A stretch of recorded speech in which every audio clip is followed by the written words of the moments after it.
Fire for them, fire for them. If you're looking for that 35 bag umbrella and all damn thing there, keep it locked with DISUNOMICS podcast.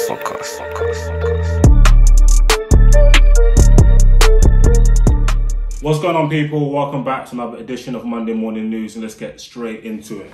First things first, you may have seen plenty of jokes online from the Americans. They're a very crazy bunch regarding stimulus checks, aka Stimmy, is what they'd be calling it. These are essentially one-off payments drafted by the US government given to American citizens to help them stimulate the economy. How the economy works is that if I get some money and I go spend it, that means the businesses are continue to run. So the more money I spend in businesses like Asda, your local news agents, petrol station, whatever, money circulating the economy. So if money is going into people's businesses, that means that they can still afford to pay staff who, when they get paid, go do the same thing in other people's businesses. And that is how you generate demand, generate output, and keep the economy going. So that's the theory behind stimulus checks.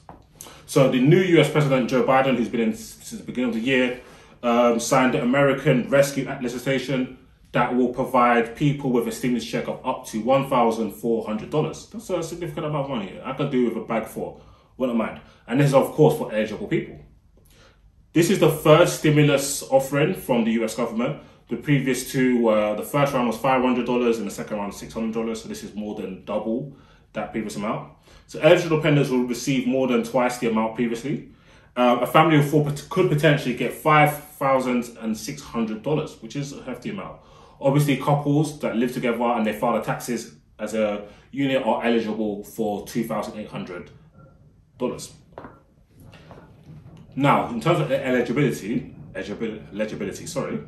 adults who earn $75,000 in gross income adjusted, and they filed their taxes for the 2019 year or the 2020 year. So if this number is $75,000 and less, you are eligible for the full $1,400. As well as children, well, adults, shall I say, over the ages of 16. Also, if you're the head of the household and you earn $112,500, $112,500 a year and less, you are eligible. Couples who have a joint income of $150,000 will also be eligible for the full one. So, obviously, as an individual, 75 grand and under, you're eligible. But what if your partner earns 100 grand and you earn, let's say, 24 grand? You're not. As a couple, you could still be eligible. So that is the latest. People have been receiving them over the weekend, and there has been some small delays, but we're looking to the IRS and then we're looking to sort it out. So make sure you check out the stimulus memes. They are so funny. I saw somebody say something like, since I get a stimulus, my stimulus check, yo, where's Elon Musk? It's funny jokes. Anyway, moving on. Dread it, run from it, but coronavirus arrives all the same. Quick news for the UK first. Over 23,680,000 people have received their first dose of vaccination, which is fantastic stuff. 1.5 million people have been fully vaccinated. In terms of the current numbers, they're all trending in the right direction. So the rate of infection, so this is how likely you are to pass on the coronavirus to somebody else. If you're infected, is between 0.6 and 0.8. So this means that the numbers are going down. If the number is above 1, that means people are spreading the virus. I haven't seen the number of 0.6 to 0.8 in a very long time. In terms of our recent numbers, so on Saturday the 13th of March, my good friend Andrea's birthday, shout out Andrea, happy birthday, happy 30th. 5,534 cases were reported in the UK, and the 7-day number is down by 5.5%. So that means the amount of people contracting the virus and testing positive is on the way down. In terms of deaths, 121 unfortunate people passed on Saturday the 13th. Rest in peace to those people with a positive COVID test in the last 28 days. And this number, if you look at the 7 days leading up to the Saturday, that number is down by 32%. So we're seeing a significant increase in deaths. And in terms of hospitalizations, patients being admitted to hospitals down by 28%. Sorry, the flashes in my eyes, I can't really read. This is good news. And remember the full government test for us kind of unrolling these coronavirus lockdown measures, the vaccine being rolled out successfully, which is looking good, the NHS not being overwhelmed, which is looking good. All of the numbers going down, which is looking good, and of course not importing new viruses, new variants, new strains, should I say. Well, no variants, that's the correct term. Words of Dr. Lee. This is looking good, so far so good. Now, on the continent, it's looking spooky. Italy, let's look at Italy. Italy are announced on Monday the 15th, they are going to shut down schools, restaurants, and shops.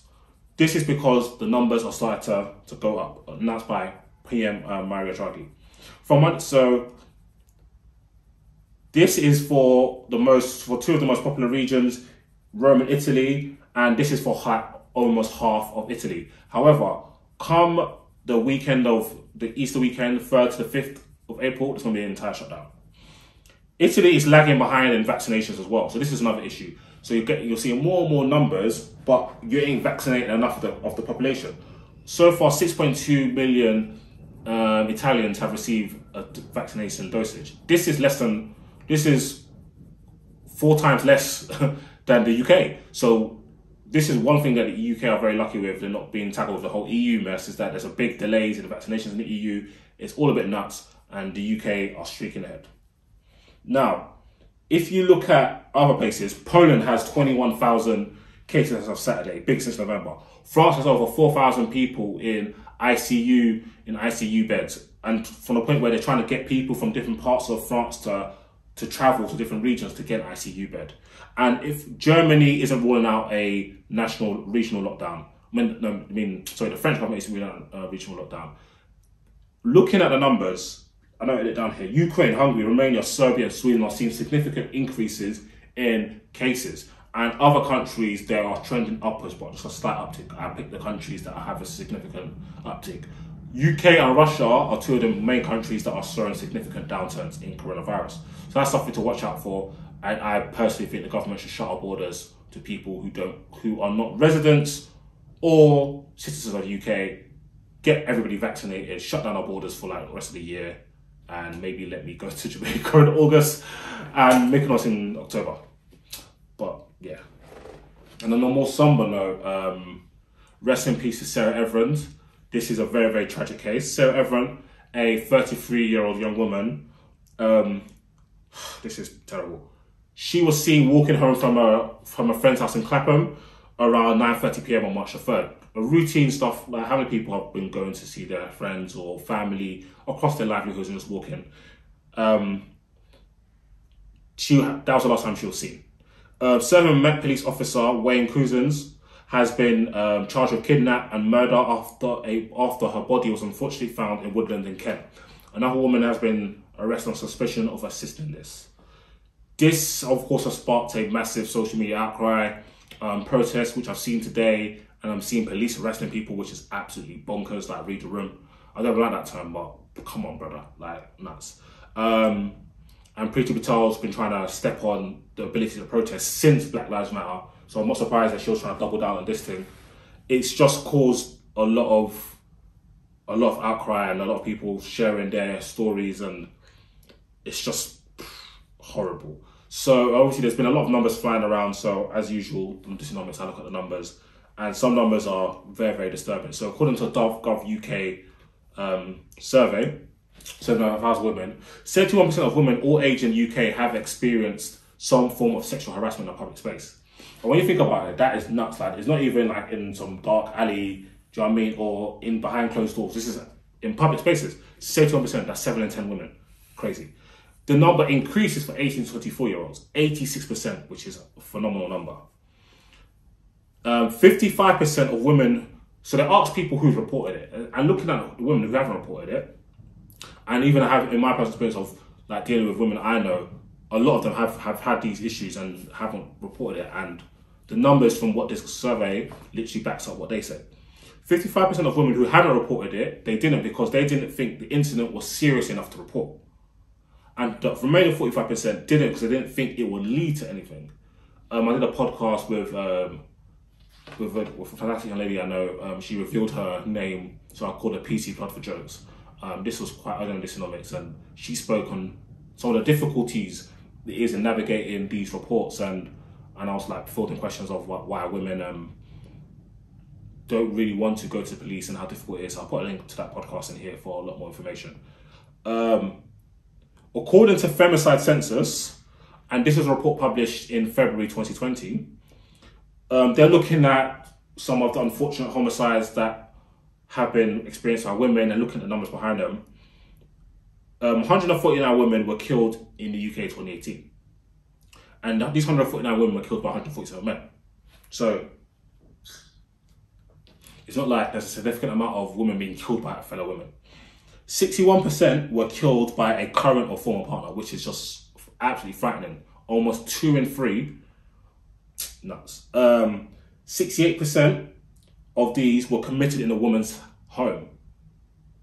So this is why a lot of women have been coming out speaking, because people cannot even feel safe in their own home, because they don't even know if somebody that they're sharing a bond with, some of these men, fucking lunatics, fucking evil scumbags. Like, there's almost this element of you never know, and that's why a lot of women rightfully fear for their safety. 3 of these men had previously killed women, which is just, like, if you've killed somebody, you shouldn't be allowed on the streets. I'm sorry. Like, you should not be allowed on the streets.